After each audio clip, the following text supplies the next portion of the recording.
இந்த வாரத்துக்குரிய தலைப்பு வாழ்வு தரும் வார்த்தை.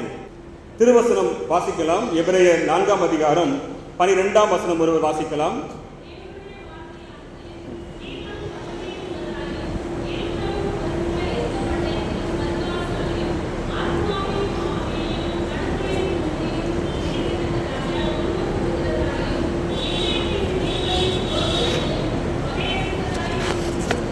நாம் வாசி கேட்ட இந்த வசனத்தின் அடிப்படையில் நாம் இங்கே தியானிக்க இருக்கிறோம். வார்த்தை என்கிற விளக்கத்தை நாம் முதலாவது முகவுரையை பார்த்து தொடர்ந்து ஒரே ஒரு குறிப்பை மாத்திரம் நாம் தியானித்து நிறைவு செய்ய இருக்கிறோம். வார்த்தை அல்லது சொல் என்கிற அந்த பதத்தை தாங்கிய வாழ்வு தரும் வார்த்தை. அப்போ வார்த்தையை குறித்து நாம் முதலாவது சில காரியங்களை நாம் தியானித்து அந்த முகவுரை பகுதியை முடித்து அதுக்கு ஒரு குறிப்பை மாத்திரம் நாம் தியானிக்க இருக்கிறோம்.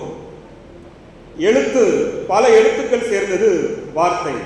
ஒன்றுக்கு மேற்பட்ட எழுத்துக்கள் சேர்ந்தது வார்த்தை. பல வார்த்தைகள் சேர்ந்தது வாக்கியம் அல்லது சொற்றொடர். இந்த வார்த்தை அடிப்படையில் மனித வார்த்தை அல்லது கடவுளின் வார்த்தை என்று இரண்டாக பிரிக்கலாம். வார்த்தையின் முகவுரையில் மனித வார்த்தை அல்லது கடவுளின் வார்த்தை என்று ரெண்டு பகுதியாக நாம் பார்க்க முடியும். முதலாவது மனித வார்த்தை. மனிதன் பேசக்கூடிய ஒவ்வொரு வார்த்தையும் கணக்கு வைக்கப்படுகிறது என்று பைபிள் சொல்லுது.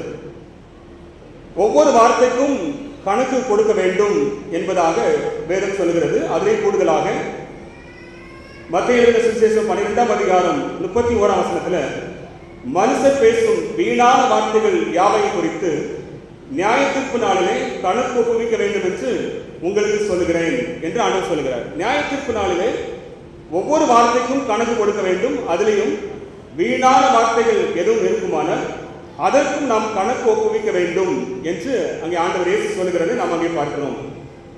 அந்த அதிகாரத்தில் 12ஆம் அதிகாரம் 33ஆம் வசனத்தில் மரம் நல்லதென்றால் கனியும் நல்லதென்று சொல்லுங்கள், மரம் கெட்டதென்றால் கனியும் கெட்டதென்று சொல்லுங்கள். மரத்தை மையமாக வைத்து கனியை ஆண்டவர் அங்கே ஒப்பிடுகிறார். ஒருவேளை மரம் ஒரு நல்ல பசுமையாய் தெரியும், கனி கசப்பானதாக இருக்குமானால் நிச்சயமாக அந்த மரமும் கெட்டதுதான் என்று ஆண்டவர் சொல்கிறார். அதனால்தான் யோவான் அங்கே சொல்லும் போது யோவான் ஸ்நானகர் சொல்கிறார், கோடரியானது மரத்தின் வேரருகே வைக்கப்பட்டிருக்கிறது, நல்ல கனி கொடாத மரம் எல்லாம் வெட்டுண்டு அக்கினியிலே போடப்படும். மரம் நல்லதென்றால் கனியும் நல்லது, மரம் கெட்டதென்றால் கனியும் கெட்டது என்று ஆண்டவர் அங்கே குறிப்பிடுகிறார். நாம் நல்ல மரமா கெட்ட மரமா என்பது கனி என்கிற குணாதிசயத்தின் வழியாக அது வெளிப்படும். நாம் பேசுகிற வார்த்தையின் வழியாக அது அங்கே புலப்படும். அப்போ நம்ம எப்படி பேசுகிறோம், என்ன வார்த்தையை பயன்படுத்துகிறோம், வீணாய் பேசுகிறோமா நலமானதை பேசுகிறோமா என்பதை பொறுத்து நல்ல மரமா கெட்ட மரமா என்பதை குறித்து ஆண்டவர் அங்கே தீர்மானம் செய்வார். அப்போ பேசுகிற ஒவ்வொரு வார்த்தைக்கும் பலன் உண்டு, பேசுகிற ஒவ்வொரு வார்த்தைக்கும் கணக்கு கொடுக்க வேண்டும். பேசுகிற வார்த்தையை பொறுத்துதான் நாம் நல்ல மரமா கெட்ட மரமா கோடாரி மரத்தின் மேலருகே வைக்கப்பட்டிருக்கிறது. அப்போ இதன் அடிப்படையில் நாம் இங்கே 35ஆம் வசனத்தில் அந்த அதிகாரத்தில் பார்ப்போமானால் நல்ல மனுஷன் இருதயமாகிய நல்ல பொக்கிஷத்திலிருந்து நல்லவைகளை எடுத்து காண்பிக்கிறான், பொல்லாத மனுஷன் பொல்லாத பொக்கிஷத்திலிருந்து பொல்லாதவைகளை எடுத்து காண்பிக்கிறான் என்று அங்கே ஆண்டவர் சொல்கிறார். அப்போ நம்ம நல்ல மனிதர்களாக இருப்போமானால் நாம் மரம் நல்லது என்றால் நிச்சயமாக கனியும் நல்லதுதான். நாம் இருதயத்திலிருந்து தான் நம்ம அங்கே பேசுகிறோம். ஆண்டவர் சொல்லும் போது இருதயத்தின் நிறைவினால் வாய் பேசும் என்று ஆண்டவர் சொல்கிறார். நம்முடைய இருதயம் எப்படி இருக்கிறது? கிறிஸ்துவின் போதனைகளால் நல்ல போதனைகளால் நிறைந்திருக்குமானால் நிச்சயமாக ஆண்டவர் நம்முடைய வார்த்தைகள் நலமானது என்பதை தீர்மானம் செய்கிறார். அது மட்டுமல்ல, நல்ல பேச்சு அல்லது நலமான வாழ்வை ஏற்படுத்தக்கூடிய பேச்சு நீதிமொழிகள் 26-28 சொல்லும் போது கள்ள நாவு தன்னால் கிளேசப்பட்டவர்களை பகைக்கும், இச்சகம் பேசுகிற வாய் அழிவை உண்டு பண்ணும் என்று அங்கே சொல்லுகிறார். கள்ள நாவு அப்படின்னா தூய மொழிபெயர்ப்பில் பொய் பேசுகிற நா என்று சொல்லப்படுகிறது. உண்மையை வெறுத்து விடுகிறது. பொய் பேசுகிற நாவு உண்மையை வெறுக்கிறது. இச்சகம் பேசுகிற வாய் அழிவை உண்டு பண்ணுகிறது என்று நீதிமொழிகளில் சொல்லப்படுகிறது. அப்படியானால் நம் வாயிலை எதை பேசுகிறோம், நம்முடைய இருதயத்திலிருந்து எதை நாம் யோசிக்கிறோம், ஆண்டவர் நம்முடைய இருதயத்தில் அவருடைய வார்த்தைகளை தந்திருக்கிறார். நாம் அவருடைய பிள்ளைகளாக இருக்கிறோம். அவருக்காக நாம் அவருடைய வார்த்தையினால நிரம்பி பேசும்போது நல்ல வார்த்தைகளாக கணக்கில் கொள்ளப்படுகிறது. நீதிமொழிகள் 18:21 சொல்கிறது, மரணமும் ஜீவனும் நாவின் அதிகாரத்தில் இருக்கிறது. அதில் பிரியப்படுகிறவர்கள் அதில் கனியை புசிப்பார்கள்.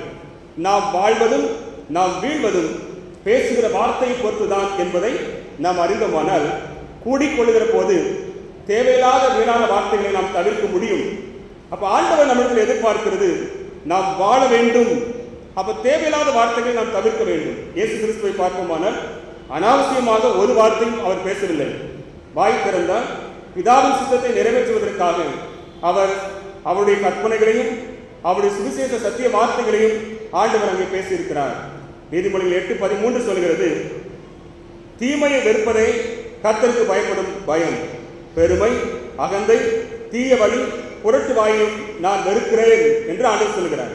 நீங்க பெருமை பேசுகிற நாவு, அது மாத்திரமல்ல அகந்தையாய் பேசுகிற நாவு, தீயவைகளை பேசுகிற நாவு, புரட்டி புரட்டி மாற்றி மாற்றி பொய் சொல்லுகிற நாவு, இதெல்லாம் ஆண்டவர் வெறுக்கிறார். ஆண்டவர் வெறுக்கிறதை நாம் பேசுவோமானால் மரணம் அதில் அடங்கியிருக்கிறது. வியாதி, இந்த பூமிக்குரிய மரணம் மாத்திரமல்ல, நித்தியமான மரணம். ஆண்டவர் வெறுத்தால் நரகம்தான். அப்ப நம்ம ஆண்டவர் விரும்புகிற காரியத்தை நாம் செய்வதற்கு நல்ல கனி கொடுக்க வேண்டும். நம்முடைய வார்த்தையில, நம்முடைய செயல்பாட்டிலே அன்பு, சாந்தம், சமாதானம், சந்தோஷம் என்று சொல்லுகிறேன் ஆவியின் கனி நம்மிடத்திலே காணப்பட வேண்டும். பெருமை பேசுகிற நாவை நாம் இன்றைக்கு பார்க்கிறோம். நிறைய பேர் என் குடும்பம், என் வாழ்க்கை, என் வேலை என்று சொல்லுகிற பெருமை பேசுகிறது.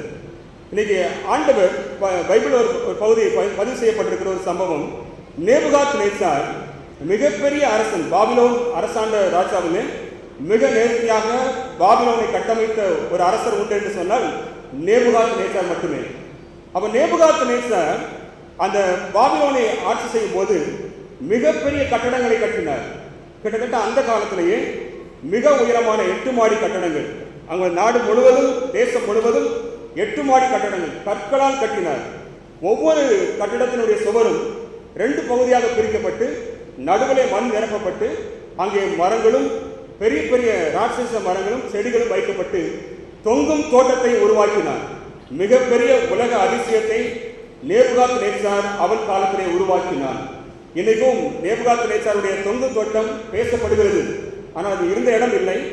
மிக ஆச்சரியமாக அந்த காலத்திலேயே தொழில்நுட்ப வசதியை நேபுகாத்நேச்சார் பயன்படுத்தி இருந்தார். இந்த நேபுகாத்நேச்சார் மிகப்பெரிய அரண்மனை கட்டினார். மிகப்பெரிய கட்டடங்களை கட்டி நாடு முழுவதும் அரண்மனை போலவே அங்கே காட்சி அளித்தது, அதை தோற்றம் அளித்தது. அப்ப அவர் சொல்ல நேபுகாத்நேச்சாருக்கு பெருமை வந்தது. தானியேல் 4ஆம் அதிகாரம் 30ஆம் வசனத்துல, இது என் வல்லமையின் பராக்கிரமத்தினால் என் மகிமை பிரஸ்தாபத்துக்கென்று ராஜ்யத்தின் அரண்மனையாக நான் கட்டின மகா பாபிலோன் அல்லவா என்று சொன்னார். இந்த வார்த்தை ராஜாவின் வாயில் இருக்கும் போதே வானத்திலிருந்து ஒரு சத்தம் உண்டாகி, ராஜாவாகிய நேபுகாத்நேச்சாரே, ராஜ்ய பாரம் உன்னை விட்டு நீங்கி போயிற்று என்று ஒரு சத்தம் உண்டானது. பெருமை பேசுகிற எந்த நாவுக்கும் ஆண்டவர் எதிர்த்து நிற்கிறார். ஒருவேளை நேபுகாத்நேச்சார் சொன்னது உண்மைதான். மிகப்பெரிய அரண்மனை கட்டினார், மிகப்பெரிய கட்டடங்களை கட்டினார். மக்கள் குடியிருப்புக்காக பெரிய பெரிய நாடுகள் எல்லாம் வீழ்த்தி, இஸ்ரவேல் நாடுகளை கூட அடிமைப்படுத்தி மிகப்பெரிய செல்வங்களை எல்லாம் சுரண்டினார். தேவாலயத்துடைய பொன், வெள்ளி எல்லாம் அங்கே சூறையாடப்பட்டது. மிகப்பெரிய செல்வ செழிப்பு தான். ஆனால் பெருமையான வார்த்தைகளை ஆண்டவர் எதிர்க்கிறார். தேவன் பெருமை உள்ளவர்களுக்கு எதிர்த்து நிற்கிறார் என்பதற்கு நேபுகாத்நேச்சார் ஒரு நல்ல எடுத்துக்காட்டு. இப்ப பெருமை உள்ள நாவு ஆண்டவர் வெறுக்கிறார். இன்னைக்கு நம்முடைய வாழ்க்கையில பெருமை இருக்குமானால் நாம் அதை அகற்ற வேண்டும்.